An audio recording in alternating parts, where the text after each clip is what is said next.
차가운 가을비가 아스팔트를 적시는 저녁이었다. 강남의 스카이라인이 한눈에 들어오는 최고급 주상복합 아파트의 거실은 바깥의 궂은 날씨와는 대조적으로 따뜻하고 아늑한 온기로 가득 차 있었다. 은은한 오렌지색 조명 아래 한유주는 조심스럽게 식탁에 마지막 음식을 올렸다. 된장찌개의 구수한 냄새와 고등어구이의 고소한 향이 집안을 가득 메웠고 그녀의 얼굴에는 잔잔한 미소가 걸려 있었다. 임신 6개월째 접어든 배는 아름다운 곡선을 그리며 부풀어 있었고 그녀는 연신 손으로 배를 쓰다듬으며 곧 태어날 아기에게 속삭였다. 5살 배기 딸 민서는 소파 앞에서 인형놀이에 푹 빠져 있었다. 아이의 맑은 웃음소리는 집안의 평화를 완성하는 마지막 퍼즐 조각 같았다. 유진은 그런 딸의 모습을 사랑스럽게 바라보았다. 남편 이강민, 국내 최고의 IT 기업 이노테크에 성공한 CEO.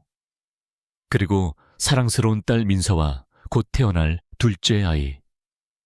그녀가 꿈꾸던 완벽한 가정의 모습이었다. 강민이 조금 무심하고 일에만 빠져 사는 남자이긴 했지만 유진은 그것이 성공한 남자의 숙명이라 여기며 묵묵히 내죄만 전념했다. 그녀의 세상은 오직 가족을 중심으로 돌아가고 있었다. 현관문 비밀번호를 누르는 소리가 들리자 민서가 가장 먼저 반응했다. 앞바다 아이는 토끼처럼 깡충깡충 뛰어가 현관문으로 달려갔다. 유진도 환한 미소를 지으며 남편을 맞이하기 위해 자리에서 일어났다. 그러나 문이 열리고 들어선 강민의 얼굴은 평소보다 훨씬 더 굳어 있었다. 그의 차가운 표정에서는 어떤 감정도 읽을 수 없었다. 그는 달려와 안기는 민서를 가볍게 밀쳐내고는 거실로 성큼성큼 걸어 들어왔다. 유진의 가슴속에 설명할 수 없는 불안감이 싹트기 시작했다. 여보, 늦었네요. 식사 준비 다 됐어요. 유진은 애써 밝은 목소리로 말했지만 강민은 대답 대신 차가운 눈으로 그녀를 위아래로 훑어볼 뿐이었다. 그의 시선은 더 이상 사랑하는 아내를 보는 눈빛이 아니었다. 마치 귀찮은 장애물을 보는 듯한 냉기가 서려 있었다. 바로 그때 그의 등 뒤에서 또 다른 사람이 모습을 드러냈다. 화려한 옷차림에 짙은 화장을 한 젊은 여자였다. 그녀는 마치 자기 집인 양당당하게 안으로 들어서며 유진과 민서를 경멸 어린 시선으로 쳐다보았다. 여자의 이름은 오서현이었다. 누구세요? 유진의 목소리가 가늘게 떨려 나왔다. 상황 파악이 되지 않아 혼란스러운 머릿속이 윙윙거렸다. 강민은 아무렇지 않게 서연의 어깨를 감싸 안으며 폭탄 같은 말을 던졌다. 내 사람이야. 그리고 우린 이 집에서 함께 살 거야. 그의 목소리에는 일말의 죄책감도 미안함도 담겨 있지 않았다. 오직 얼음장 같은 냉정함과 일방적인 통보만이 존재했다. 유진은 순간 숨을 쉴 수가 없었다. 세상이 무너져 내리는 듯한 충격에 휩싸여 아무 말도 하지 못하고 그저 두 사람을 번갈아 쳐다볼 뿐이었다. 오서연은 승리자의 여유로운 미소를 지으며 유진의 만삭인 배를 노골적으로 쳐다보았다. 그 눈빛에는 조롱과 경멸이 가득했다. 꼴이 말이 아니네. 임신한 아줌마라니 역겨워. 서연의 목소리는 뱀처럼 교활하고 날카로웠다. 유진은 그 말에 얼굴이 하얗게 질렸다. 강민은 그런 서연의 막말을 제지하기는커녕 오히려 동조하듯 유진을 향해 말했다. 이혼 서류는 내일 변호사 통해서 보낼 테니 그런 줄 알아. 위자료는 넉넉하게 챙겨주지. 그는 마치 쓰레기를 버리듯 자신과의 결혼 생활을 돈 몇 푼으로 정리하려 했다. 강민 씨, 제발, 이게 무슨 말이에요? 우리 민서는요. 그리고 뱃속의 아기는 당신 아이잖아요. 유진은 절박하게 매달렸다. 눈물이 뺨을 타고 흘러내렸다. 하지만 강민의 마음은 이미 돌아선 지 오래였다. 그는 귀찮다는 듯 미간을 찌푸리며 유진의 팔을 거칠게 뿌리쳤다. 그 애들이 내 발목을 잡을 거라 생각했다면 큰 오산이야. 네가 낳은 딸은 네가 알아서 키워. 뱃속의 애도 마찬가지고. 난 서현 씨와의 새로운 미래를 계획할 거니까. 그의 말 한마디 한마디가 비수가 되어 유진의 심장을 찔렀다. 민서는 겁에 질려 엄마의 옷자락을 붙잡고 엉엉 울기 시작했다. 아이의 울음소리가 강민의 심기를 더욱 불편하게 만들었다. 시끄러워. 당장 그 애 데리고 이 집에서 나가. 강민이 고함을 질렀다. 그는 유진의 팔을 잡아 끌고 현관으로 향했다. 유진은 필사적으로 저항했지만 남자의 완력을 이길 수는 없었다. 임신한 몸으로 버티기엔 역부족이었다. 안 돼요, 제발. 갈 곳이 없어요. 민서랑 저는 어떡하라고. 그녀의 애원은 처절했지만 강민의 귀에는 닿지 않았다. 그는 짐승처럼 유진을 현관 밖으로 내동댕이 쳤다. 차가운 복도 바닥에 쓰러진 유진의 위로 강민의 무정한 목소리가 내리꽂혔다. 내 소지품 몇 개는 가방에 담아뒀으니 그거 들고 꺼져. 다시는 내 눈앞에 나타나지 마. 그는 작은 여행 가방 하나를 그녀의 옆으로 던졌다. 그 안에는 낡은 옷 몇 벌과 민서의 인형 하나가 전부였다. 그리고는 가차없이 현관문을 닫아버렸다. 철컥하는 소리와 함께 지난 7년간의 결혼 생활과 그녀가 쌓아 올린 모든 것이 한순간에 무너져 내렸다.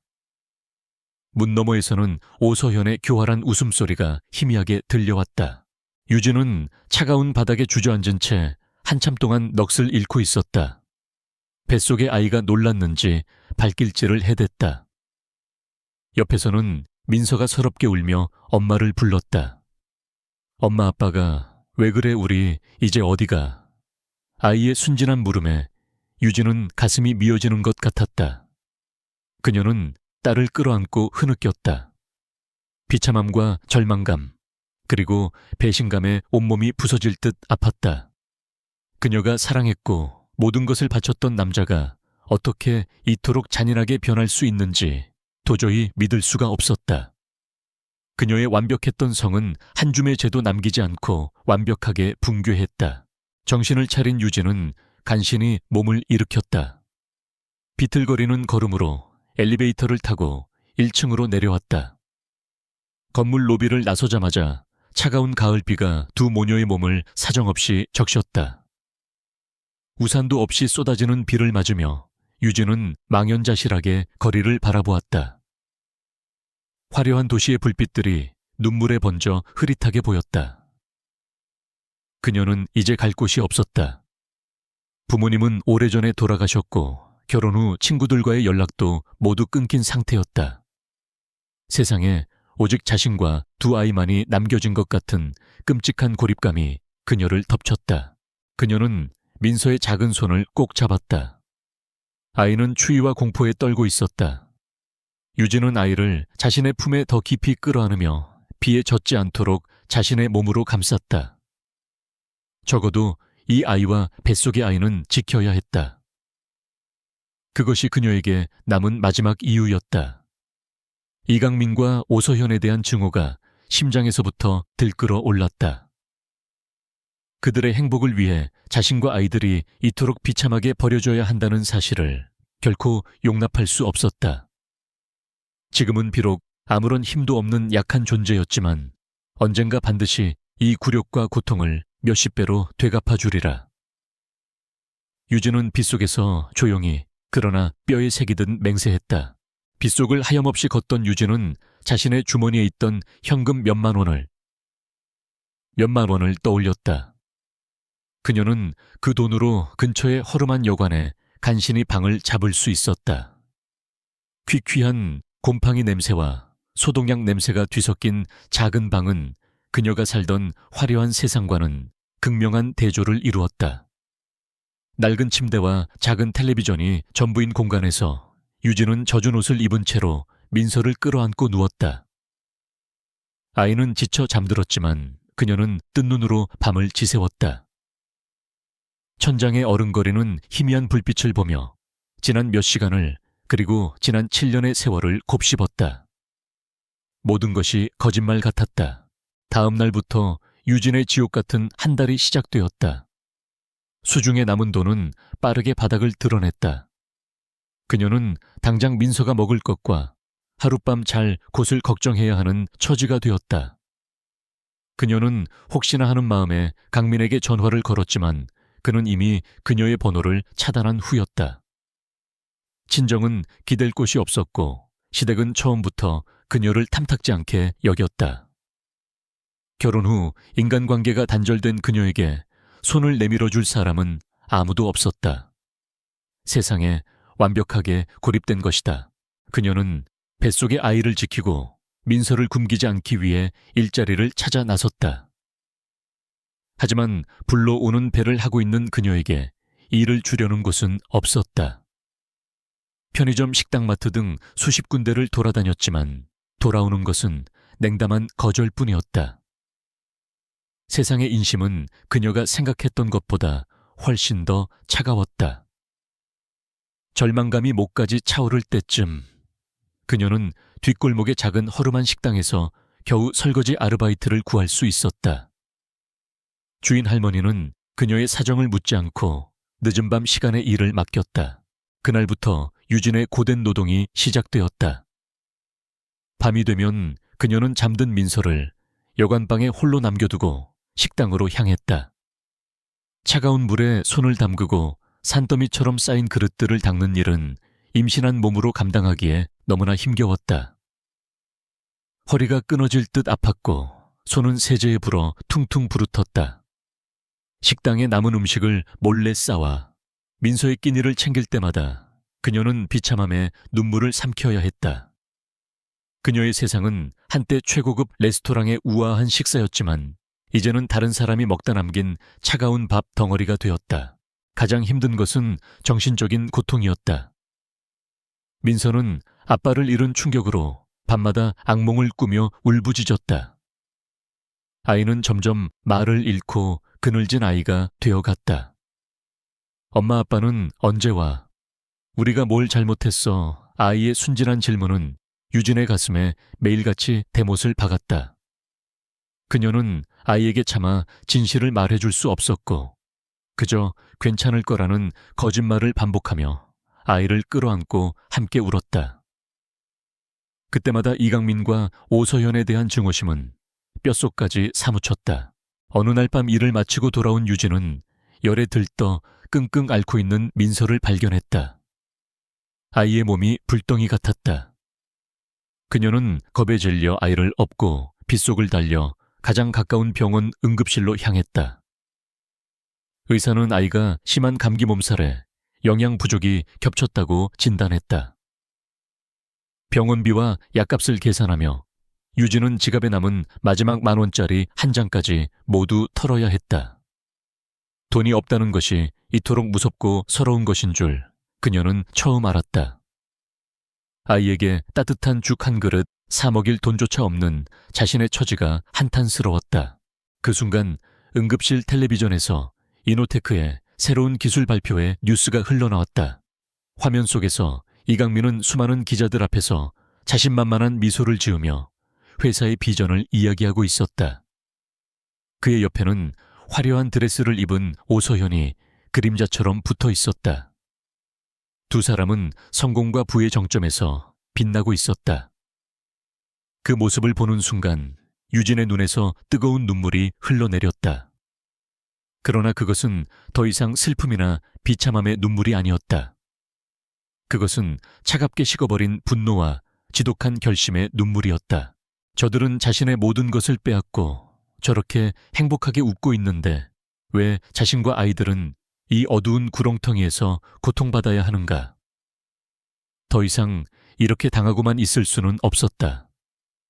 그녀는 이강민의 아내 민서의 엄마로 살기 위해 자신의 모든 것을 버렸다. 하지만 이제는 되찾아야 할 때였다. 이강민이 성공 가도를 달릴 수 있도록 뒤에서 모든 전략을 짜고 그의 약점을 보완해주던 자신의 진짜 모습을.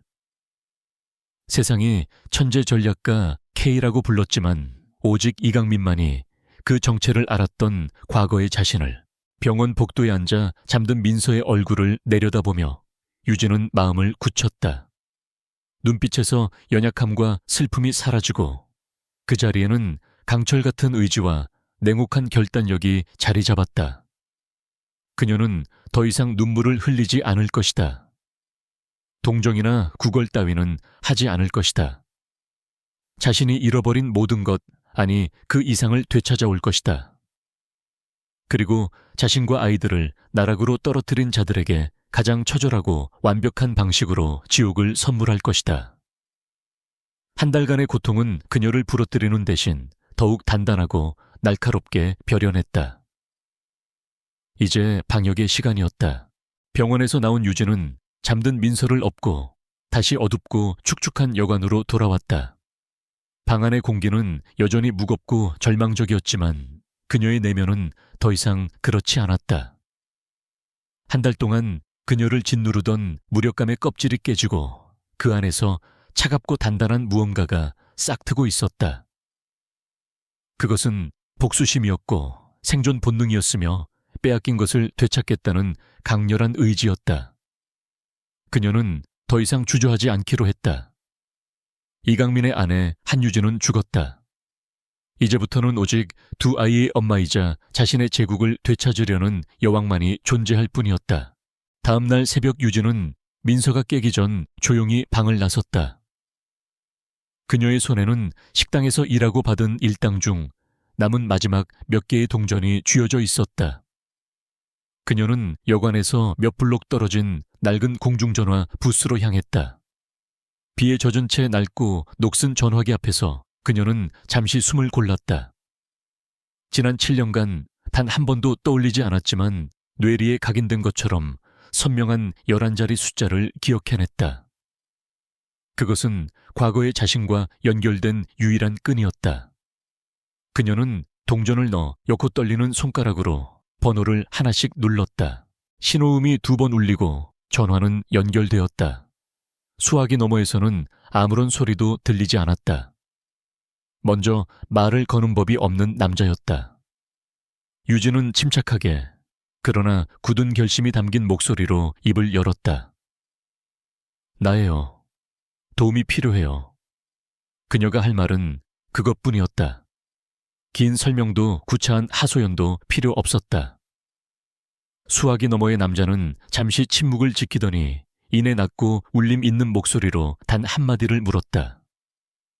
어디십니까? 그의 목소리에는 놀람이나 의심 대신 오랫동안 기다려온 명령을 받은 군인과 같은 절대적인 신뢰가 담겨 있었다. 유진은 여관의 주소를 말하고 조용히 수화기를 내려놓았다. 여관으로 돌아온 유진은 조용히 때를 기다렸다. 민서는 아직 곤히 잠들어 있었다. 그녀는 딸의 머리를 쓰다듬으며 창밖을 내다보았다. 과연 그가 올까?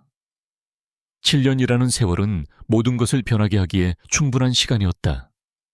하지만 그녀는 믿었다. 그 남자는 자신이 베푼 은혜를 결코 잊지 않을 사람이었다. 약 1시간이 흘렀을까? 허름한 여관 앞 골목길로 소리 없이 미끄러져 들어오는 검은색 세단 한 대가 보였다. 주변의 풍경과는 전혀 어울리지 않는 위압적인 존재감이었다. 차에서 내린 남자는 머리부터 발끝까지 완벽했다. 최고급 원단으로 재단된 검은색 슈트먼지, 하나 없이 반짝이는 구두, 그리고 어떤 감정도 드러내지 않는 무표정한 얼굴. 그는 마치 어둠 속에서 태어난 그림자 같았다. 남자의 이름은 권지훈. 금융계와 보안업계의 어두운 뒷골목에서 그림자라 불리는 전설적인 인물이었다. 그는 여관의 낡은 문을 열고 안으로 들어섰고 유진이 머무는 2복 3호실 문 앞에 섰다. 그는 문을 두드리는 대신 조용히 그녀가 문을 열어주기를 기다렸다. 유진이 문을 열자 권지훈은 그녀의 초라한 행색과 비참한 환경을 보고도 눈썹 하나 까딱하지 않았다. 그는 그저 허리를 90도로 숙여 깍듯하게 인사했다. 보스. 오랜만입니다. 그의 입에서 나온 보스라는 호칭은 이 좁고 남루한 방의 공기를 순식간에 바꿔놓았다. 유진은 더 이상 버림받은 아내가 아니었다. 그녀는 누군가의 절대적인 충성을 받는 지휘관이었다. 권 실장 들어와요. 유진의 목소리는 차분했지만 그 안에는 예전의 위험이 서려 있었다. 권지우는 방 안으로 들어와 잠든 민서를 한번 힐끗 보고는 다시 유진에게 시선을 고정했다.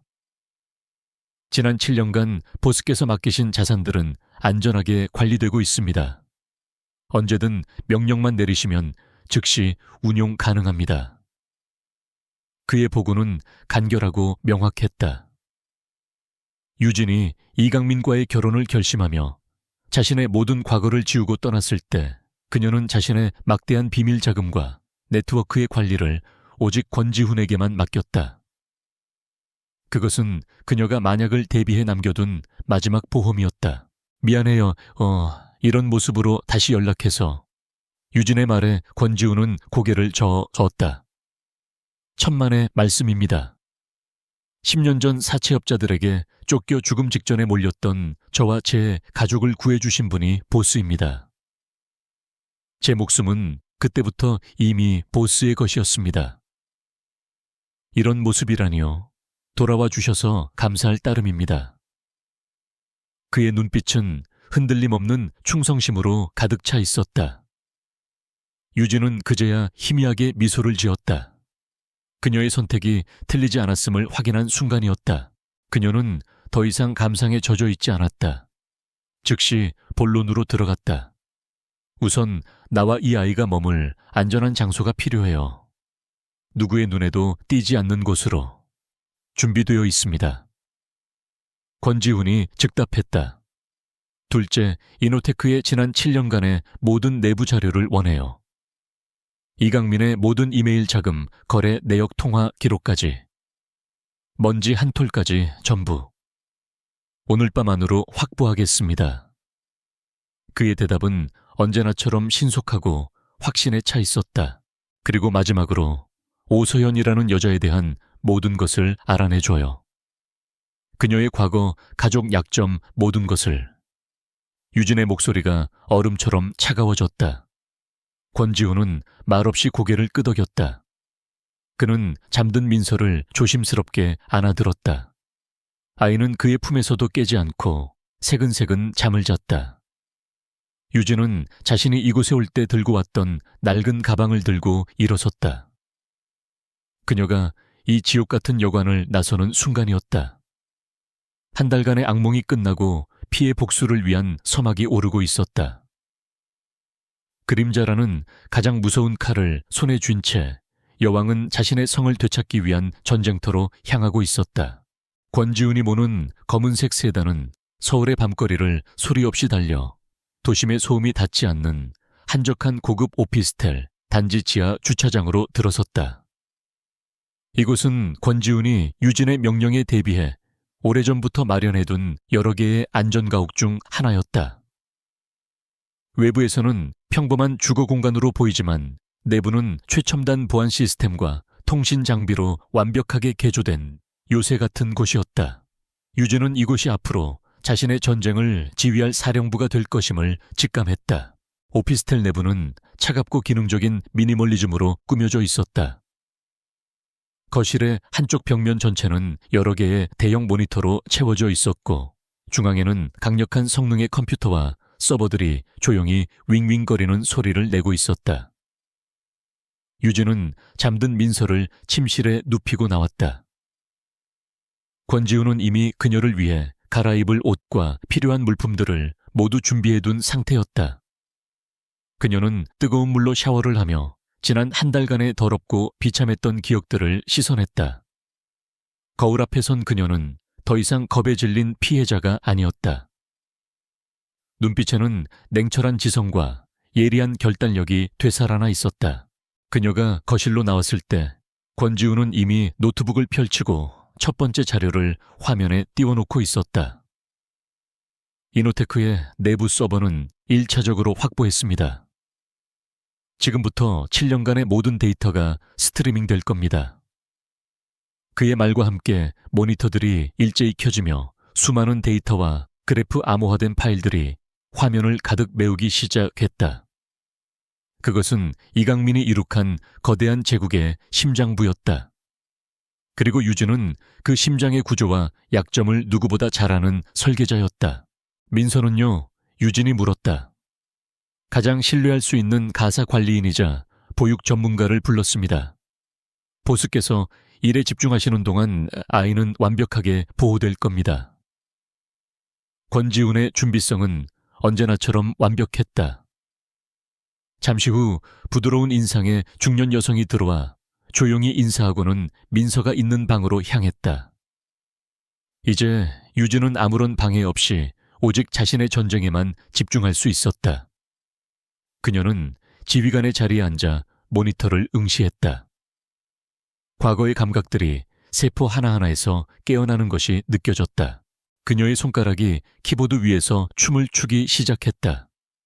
수십 개의 창을 동시에 띄우고 복잡한 데이터 스트림 속에서 의미 있는 정보를 순식간에 걸러냈다. 재무제표 이사회 회의록, 주요 프로젝트 계약서, 그리고 임원들 간에 오고 간 비밀스러운 이메일까지. 그녀의 눈은 평범한 회계사나 분석가들이라면 며칠을 봐도 찾아내지 못할 비정상적인 자금 흐름과 숨겨진 연결고리를 귀신같이 찾아냈다.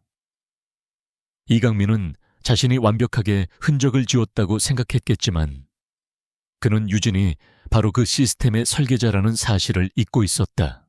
찾았어요. 몇 시간의 분석 끝에 유진이 나지막이 말했다. 그녀는 한 모니터를 가리켰다.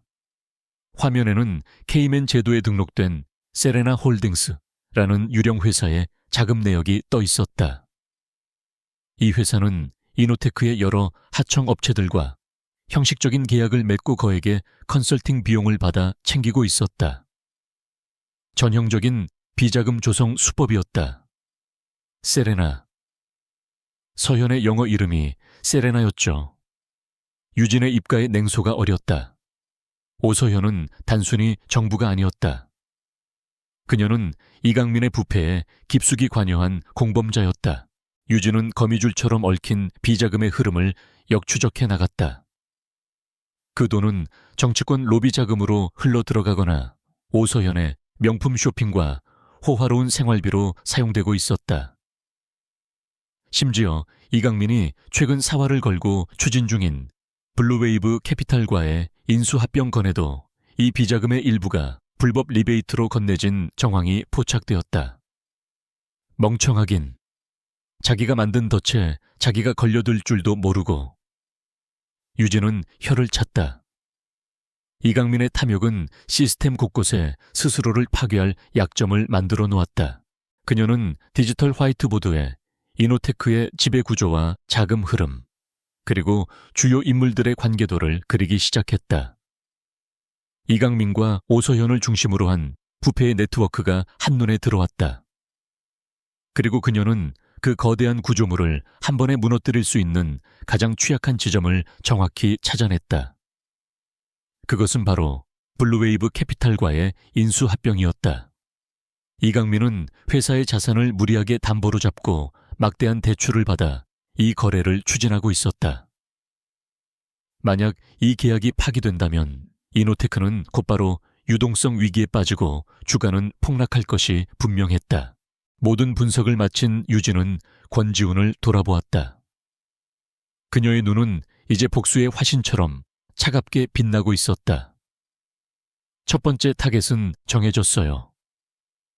이강민이 가장 신뢰하고 가장 큰 기대를 걸고 있는 바로 그곳을 칠 거예요. 그녀는 결심했다. 단순히 돈을 되찾는 수준의 복수가 아니었다. 이강민이 자신의 능력이라 믿었던 모든 것, 그가 쌓아 올린 명성과 그 모든 것이 사실은 자신의 손바닥 안에서 노란한 신기루에 불과했음을 뼈저리게 느끼게 해줄 생각이었다.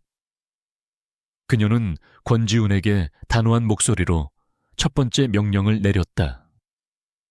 권 실장, 블루웨이브 캐피탈의 내부 서버에 침투할 경로를 확보하세요.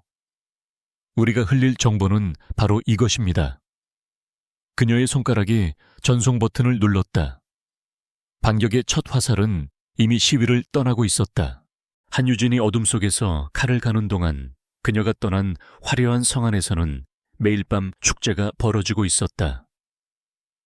이강민과 오서현은 유진과 민서의 흔적을 집안 구석구석에서 지원했다.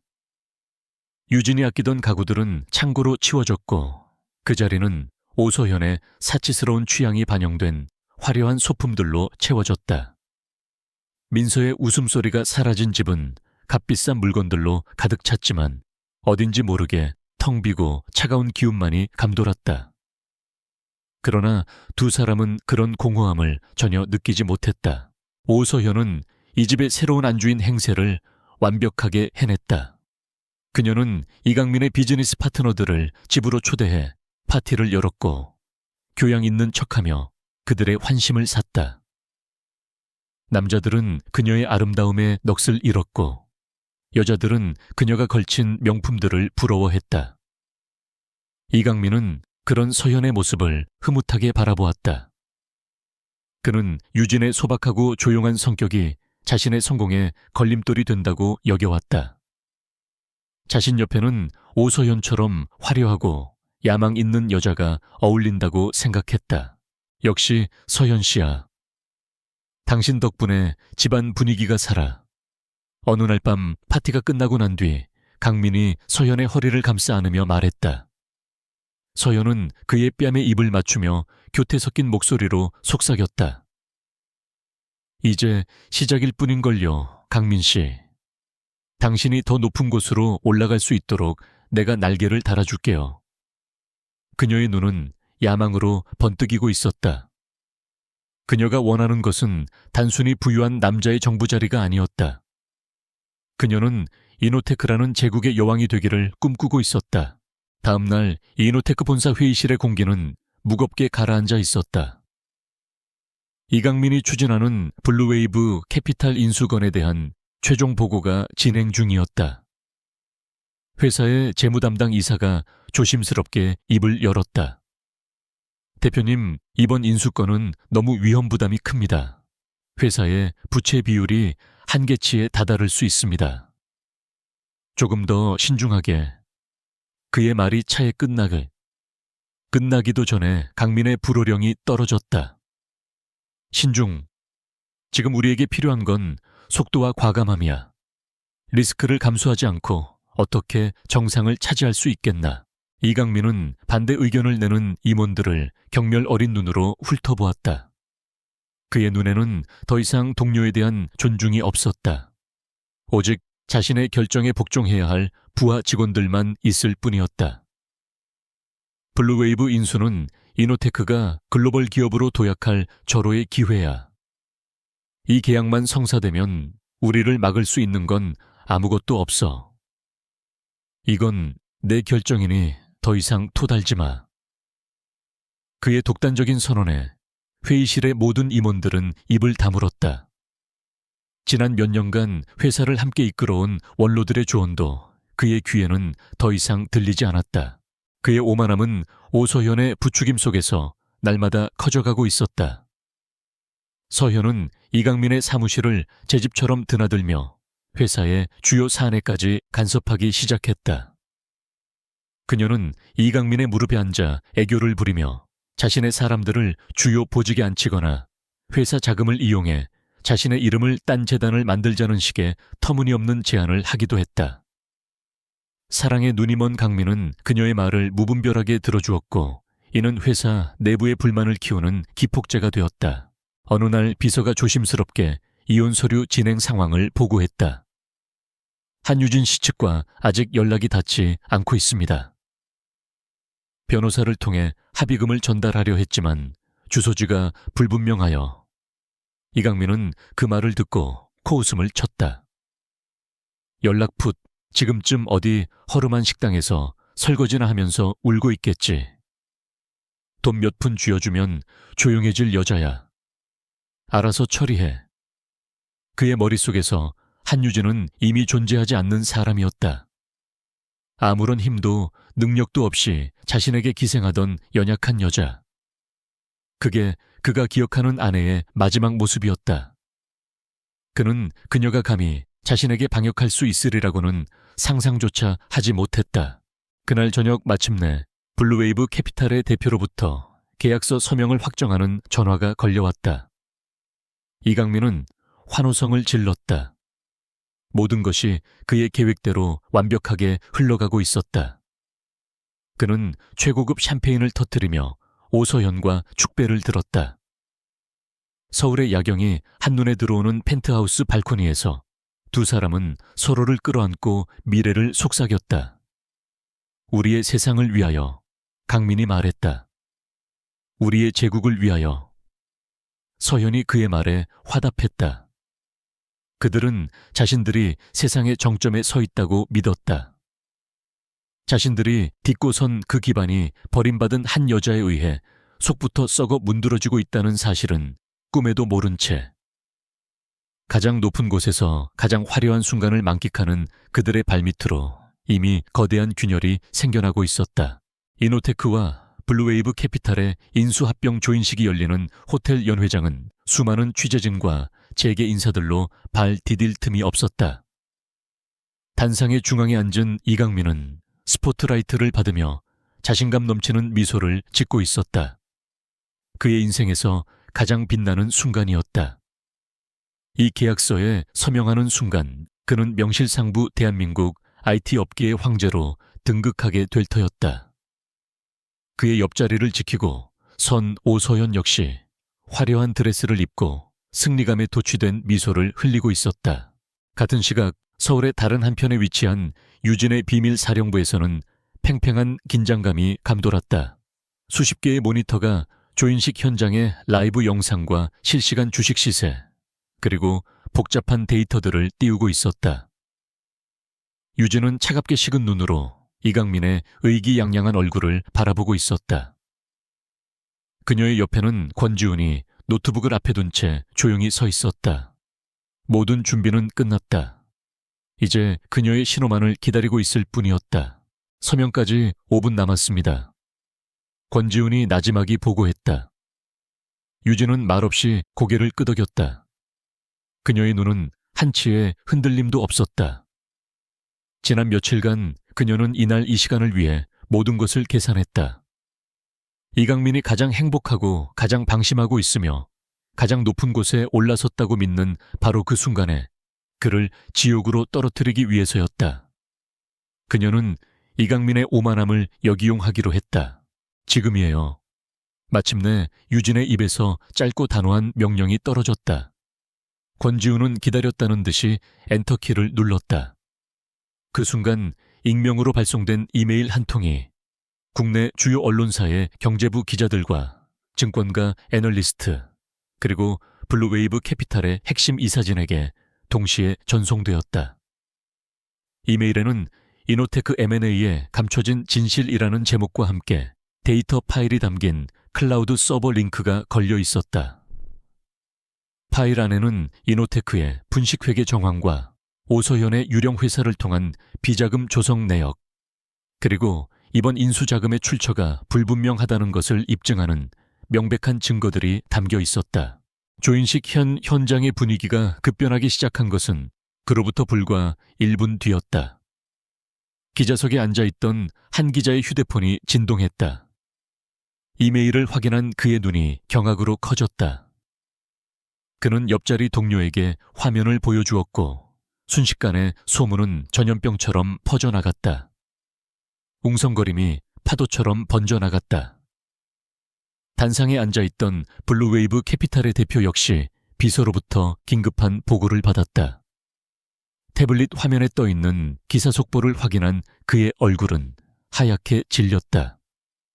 축제 같던 분위기는 순식간에 얼음장처럼 차가워졌다. 아무것도 모르는 이강민은 펜을 집어들고 서명을 하려 했다.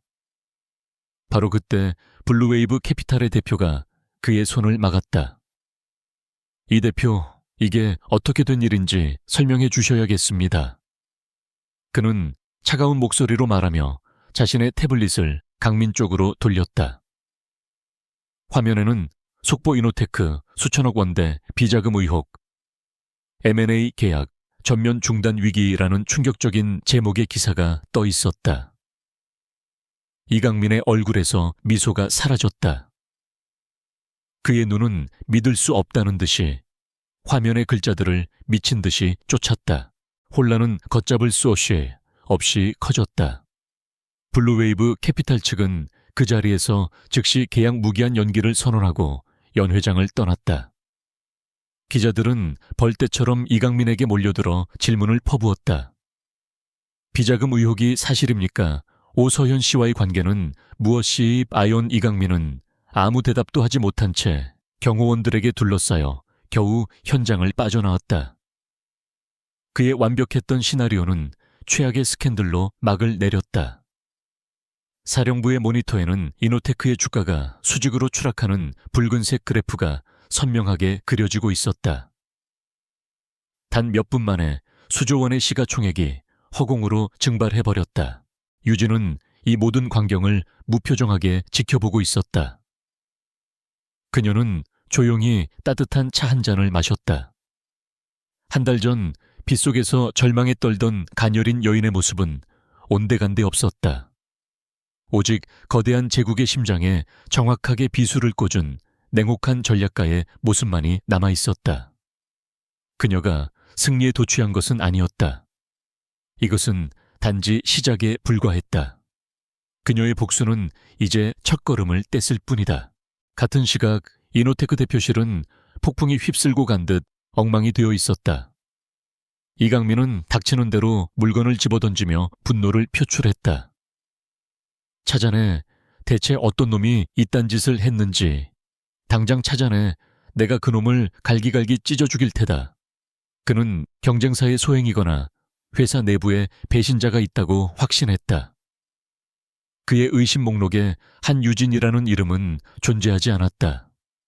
그에게 그녀는 여전히 무력하고 연약한 여자일 뿐이었으니까. 그는 자신이 내버린 돌멩이가 자신을 겨누는 가장 날카로운 칼날이 되어 돌아왔다는 사실을 까맣게 모르고 있었다. 블루웨이브 캐피탈과의 계약 파기는 거대한 둑에 생긴 첫 번째 균열에 불과했다. 한유진의 공격은 멈추지 않았다. 그녀는 이강민에게 숨쉴 틈조차 주지 않았다. M&A 파기 스캔들로 언론과 시장의 모든 관심이 이노테크에 쏠린 사이 권지훈의 팀은 조용히 그러나 치명적인 후속타를 날렸다. 이강민이 수년간 저질러 온 탈세 혐의를 입증하는 내부 자료가 익명으로 국세청에 제보되었다. 고디오 회사 법인카드로 오서현의 명품 가방과 고급 빌라의 임대료를 결제한 내역이 한 연예부 기자에게 통째로 넘어갔다. 이노테크는 순식간에 금융감독원의 특별조사와 국세청의 세무조사를 동시에 받는 처지가 되었다. 연일 터져나오는 부정적인 뉴스에 주가는 바닥을 모르고 추락했다. 회사의 신용등급이 하락하자 은행과 채권단은 빌려준 돈을 회수하겠다며 압박하기 시작했다. 한때 IT 업계의 신화로 불리던 이노테크는 사방에서 몰려드는 하이에나 떼에게 물어뜯기는 신세가 되었다. 회사는 창사 이래 최악의 위기에 봉착했다. 내부의 혼란은 극에 달했다. 이강민의 독단적인 경영에 불만을 품고 있던 이사들은 이번 사태를 빌미로 연일 비상이사회를 소집하며 그를 몰아붙였다.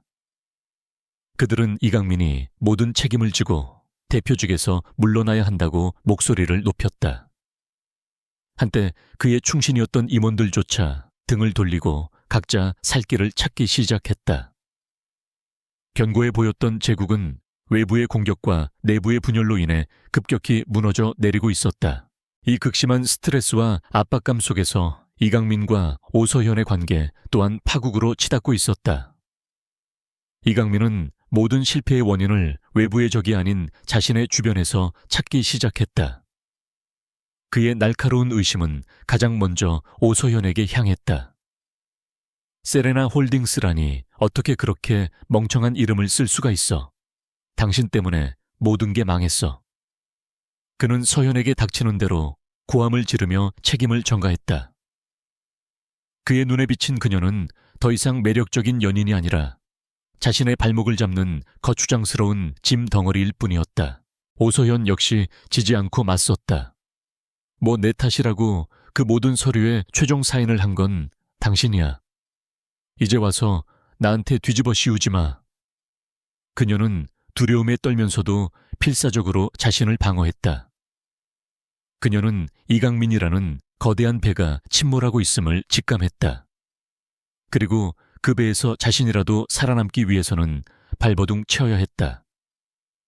두 사람 사이에 존재했던 가짜 사랑은 위기 앞에서 본색을 드러냈다. 그들의 관계는 사랑이 아닌 탐욕과 이기심으로 맺어진 위태로운 공범 관계에 불과했다. 설상가상으로 권지훈이 파헤친 오소현의 추악한 과거가 하나씩 언론에 유출되기 시작했다. 그녀가 과거 여러 명의 유부남 재력가들에게 의도적으로 접근해 거액의 돈을 뜯어냈다는 사실이 폭로되었다. 이 뉴스는 이강민의 분노에 기름을 부었다. 그는 오소현이 처음부터 자신을 속이고 접근했다고 확신했다. 대체 정체가 뭐야? 나한테서 뭘 더 뜯어내려고 이딴 짓을 벌인 거야. 그의 의심은 광적인 집착으로 변해갔고 두 사람의 집은 매일 밤 서로를 비난하고 저주하는 전쟁터가 되었다. 한편 권지훈은 조용히 또 다른 작전을 실행하고 있었다. 그는 과거 이강민에게 공개적으로 모욕을 당했던 재무 담당 박 이사를 비밀리에 만났다. 권지훈은 박 이사에게 이강민이 이번 사태의 모든 책임을 그에게 뒤집어 씌우기 위해 회계 장부를 조작하고 있다는 증거를 보여주었다. 이강민 대표는 당신을 희생양으로 삼을 겁니다. 우리는 당신에게 살 길을 열어줄 수 있습니다. 협력하신다면 말입니다. 생존의 위협을 느낀 박 이사는 결국 유진의 편에 서기로 결심했다. 그는 유진의 눈과 귀가 되어 회사 내부의 기밀 정보들을 실시간으로 빼내기 시작했다. 그날 밤 이강민과 오소현은 집에서 최후의 말다툼을 벌였다. 당신 같은 더러운 여자 때문에 내 인생이 망했어. 당장 내 집에서 나가. 강민이 소리쳤다. 오소현은 공포와 분노에 찬 얼굴로 악을 썼다. 나 혼자 죽을 것 같아. 당신이 저지른 짓들 내가 다 풀어버릴 거야. 내가 감옥 가면 당신도 같이 가는 거야. 한때 서로를 향해 사랑을 속삭였던 두 사람은 이제 서로의 목에 칼을 겨누는 원수가 되어 있었다. 신뢰가 무너진 제국은 내부에서부터 완벽하게 썩어 문드러지고 있었다. 그리고 그 모든 것을 유진은 자신의 사령부 모니터를 통해 고요히 지켜보고 있었다. 모든 것이 그녀의 시나리오대로 움직이고 있었다. 이강민과 오소현이 서로를 물어뜯으며 자멸하는 동안 한유진은 자신의 원대한 계획의 마지막 단계를 준비하고 있었다. 그녀의 복수는 단순히 그들을 파멸시키는 것에서 끝나지 않았다. 그녀는 이강민이 자신의 피와 땀으로 세웠다고 믿는 이노테크라는 제국 전체를 통째로 되찾을 생각이었다.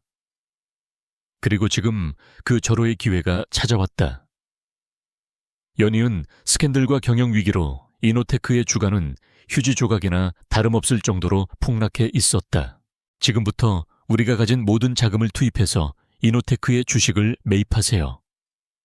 유진은 사령부의 메인 모니터에 떠있는 주가 그래프를 보며 권지훈에게 명령했다. 그녀의 목소리는 차분했지만 그 안에는 거대한 사냥감을 눈앞에 둔 포식자의 결단력이 서려 있었다. 시장의 의심을 사지 않도록 여러 개의 유령 회사를 통해 최대한 분산해서 조용하고 신속하게. 권지훈은 말없이 고개를 끄덕이고 즉시 그의 팀에게 지시를 내렸다. 그 순간부터 보이지 않는 전쟁이 시작되었다. 홍콩, 런던, 뉴욕 등 전 세계 금융시장에서 권지훈이 관리해온 유진의 비밀 자금이 이노테크로 흘러 들어가기 시작했다. 수십 개의 페이퍼 컴퍼니 명의로 된 계좌들이 잘게 쪼개진 주식을 야금야금 사들였다. 시장은 대규모의 매수 주문을 단순한 저가 매수 기회로 판단한 개인 투자자들의 움직임으로만 파악할 뿐. 그 배후에 거대한 단일 세력이 존재한다는 사실은 아무도 눈치채지 못했다. 유진은 이노테크의 가치를 일부러 땅에 떨어뜨린 뒤 그 잔해를 헐값에 쓸어 담고 있었다. 그것은 여왕의 귀환을 위한 대담한 도박, 퀸즈 갬빗이었다. 같은 시각 이강민은 무너져가는 회사를 살리기 위해 필사적으로 발버둥 치고 있었다. 그는 은행과 투자자들을 찾아다니며 긴급 자금을 요청했지만 이미 신뢰를 잃은 그에게 손을 내밀어 주는 곳은 아무데도 없었다. 그는 최후의 수단으로 회사의 핵심 자산인 차세대, AI 반도체, 헬리오스의 특허권을 해외 기업에 헐값으로 매각하려 했다. 그것만이 당장의 유동성 위기를 막을 수 있는 유일한 방법이었다. 그러나 이 움직임은 내부 조력자인 박 이사를 통해 즉시 유진에게 보고되었다. 이노테크의 심장을 팔아넘기게 둘 수는 없어요. 유진은 단호했다. 권지우는 즉시 익명으로 정부의 기술 유출 감시기관에 이 사실을 제보했다. 결국 이강민의 비밀 매각 시도는 언론에 대대적으로 보도되며 국민적인 비난 여론에 부딪혔고 결국 무산되었다.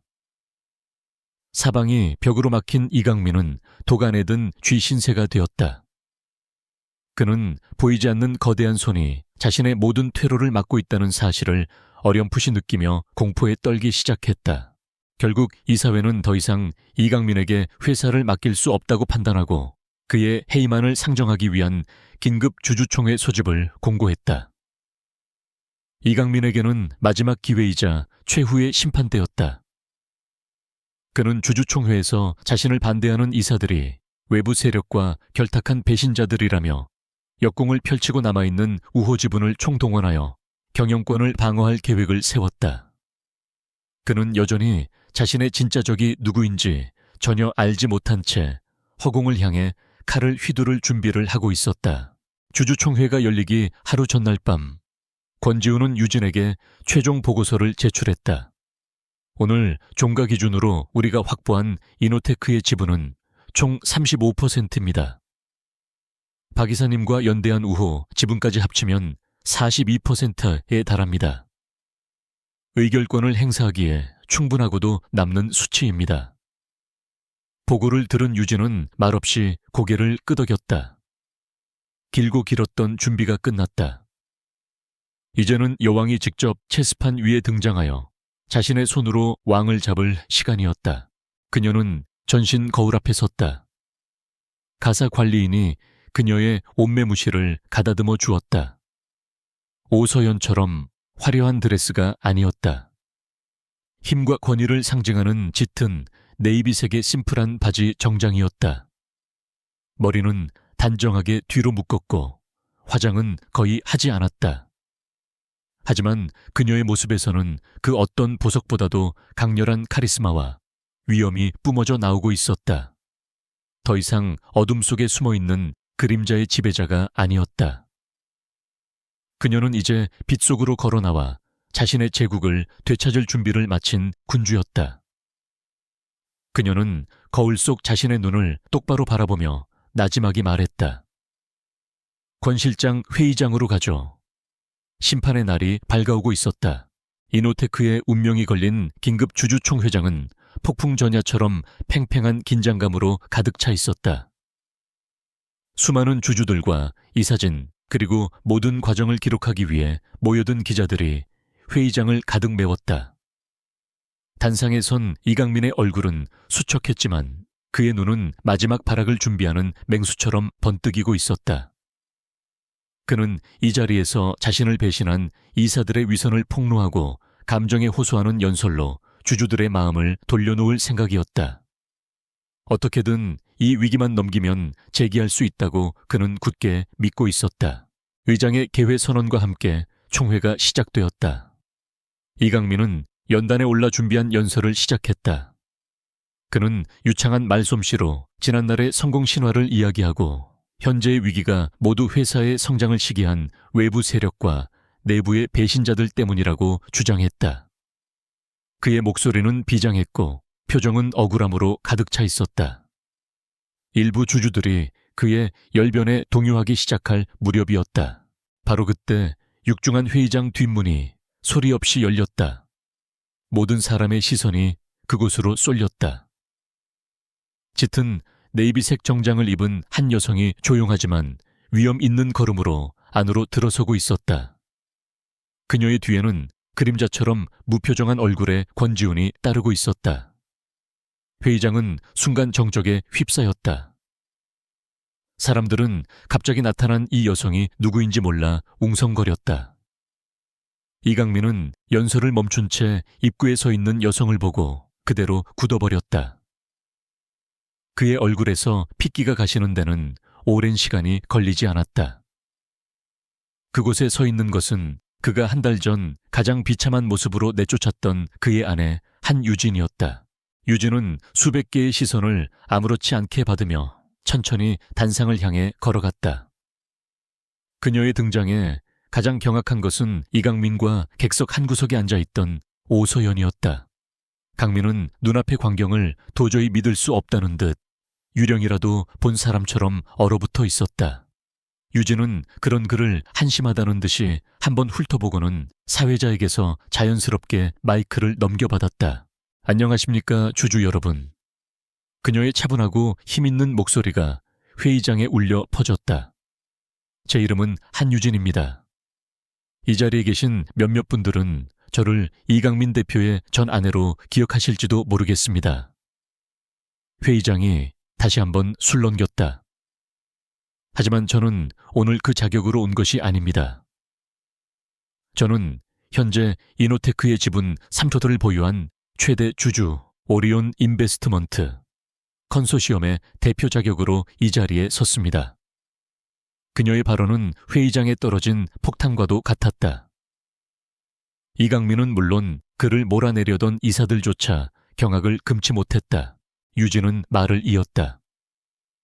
권지훈은 그녀의 뒤에서 거대한 스크린에 노트북을 연결했다. 지금부터 이노테크가 어째서 이런 위기에 처하게 되었는지 그 진짜 이유를 보여드리겠습니다.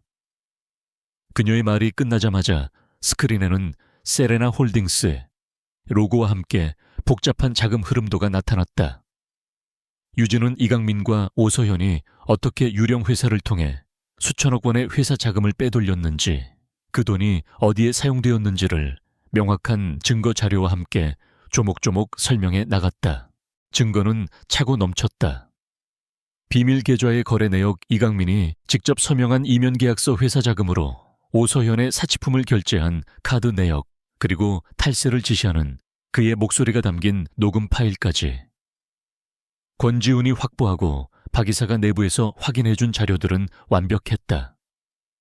유진은 마지막으로 이강민이 이번 사태의 책임을 박 이사에게 뒤집어 씌우기 위해 회계 장부 조작을 지시했던 이메일을 공개했다. 이사들은 경악했고 이강민의 편에 서 있던 소수의 주주들마저 등을 돌렸다. 거짓말이야, 전부 조작된 거라고. 저 여자는 미쳤어. 이성을 잃은 이강민이 유진을 향해 달려들며 고함을 질렀다. 그러나 그가 유진에게 닿기도 전에 권지훈이 거대한 산처럼 그의 앞을 막아섰다. 권지훈은 아무 말도 하지 않았지만 그의 눈빛만으로도 강민을 압도하기에 충분했다. 결국 보안 요원들이 달려와 이강민을 끌어내야 했다. 그의 마지막 발악은 처참하게 끝났다. 유진은 흐트러짐 없는 목소리로 자신의 발표를 마무리했다. 이강민 대표는 외부의 음모에 희생된 비운의 경영자가 아닙니다. 그는 회사를 자신의 사금고처럼 여기고 주주들을 기만한 범죄자일 뿐입니다. 이노테크를 살리기 위해서는 이 암덩어리를 반드시 도려내야 합니다. 그녀의 선언과 함께 이강민 대표의 해임안은 압도적인 찬성으로 가결되었다. 모든 것이 끝난 순간 회의장 문이 다시 열리고 검사들과 수사관들이 들이닥쳤다. 권지훈이 미리 제보해둔 증거를 확보하고 체포영장을 발부받아온 것이었다. 그들은 망연자실해 있는 이강민과 울부짖는 오서현에게 다가가 차가운 수갑을 채웠다. 수많은 카메라 플래시가 두 사람의 비참한 최후를 터뜨렸다. 한때 세상을 다 가진 듯 했던 그들의 제국이 무너져 내리는 순간이었다. 유진은 연단 위에서 그 모든 광경을 조용히 지켜보았다. 그녀의 얼굴에는 기쁨이나 환희 대신 길고 고통스러웠던 전쟁을 끝낸 자의 엄숙하고 서늘한 만족감만이 감돌고 있었다. 이강민과 오소연의 극적인 몰락은 대한민국 전체를 떠들썩하게 만든 대형 스캔들이 되었다. 그들이 저지른 수많은 범죄 행위들은 연일 언론의 헤드라인을 장식했다. 재판은 신속하게 진행되었고 명백한 증거 앞에 그들은 어떤 변명도 할 수 없었다. 결국 이강민은 수천억 원대의 횡령 및 배임 주가 조작 등의 혐의로 무기징역에 가까운 중형을 선고받았다. 오소연 역시 범죄의 적극적인 공범으로 인정되어 10년 이상의 징역형을 선고받고 구속되었다.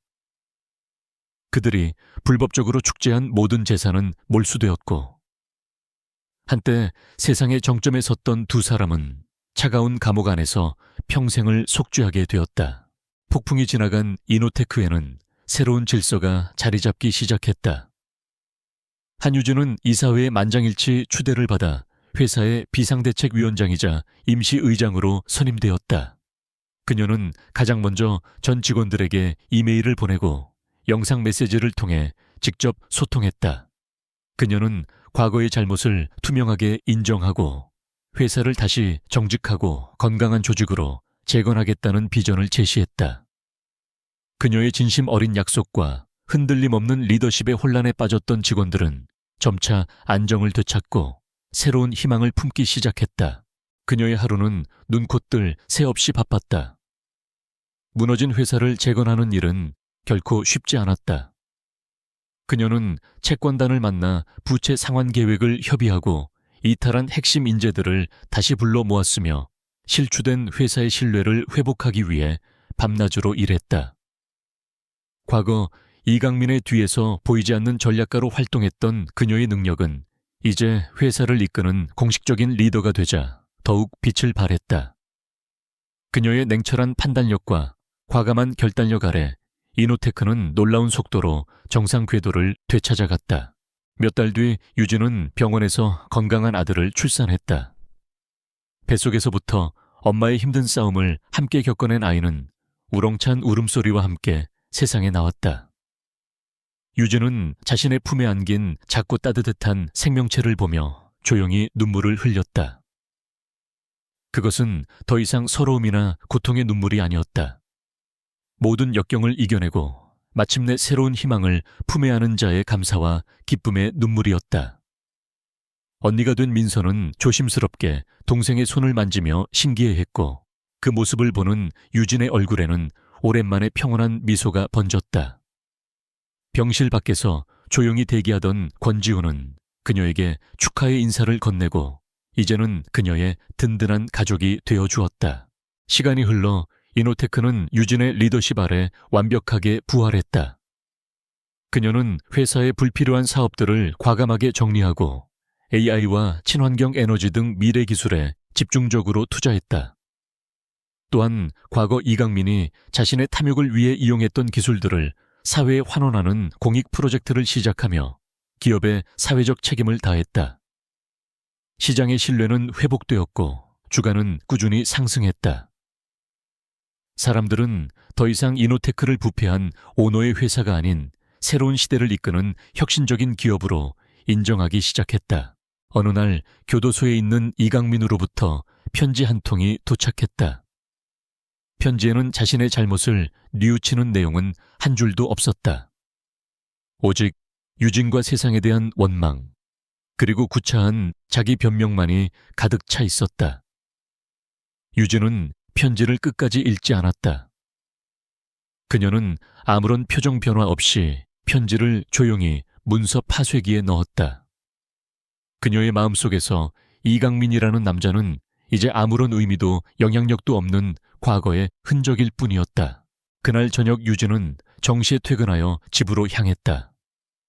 그녀가 새로 마련한 집은 과거의 펜트하우스처럼 화려하지는 않았지만 아이들의 웃음소리와 따뜻한 온기가 가득한 공간이었다.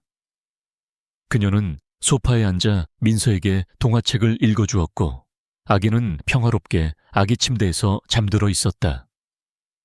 창밖으로는 서울의 아름다운 야경이 별처럼 반짝이고 있었다. 모든 것을 잃었던 절망의 밤을 지나 그녀는 마침내 자신의 힘으로 새로운 아침을 그리고 평화로운 저녁을 되찾았다. 그녀는 더 이상 누군가의 아내나 버림받은 피해자가 아니었다.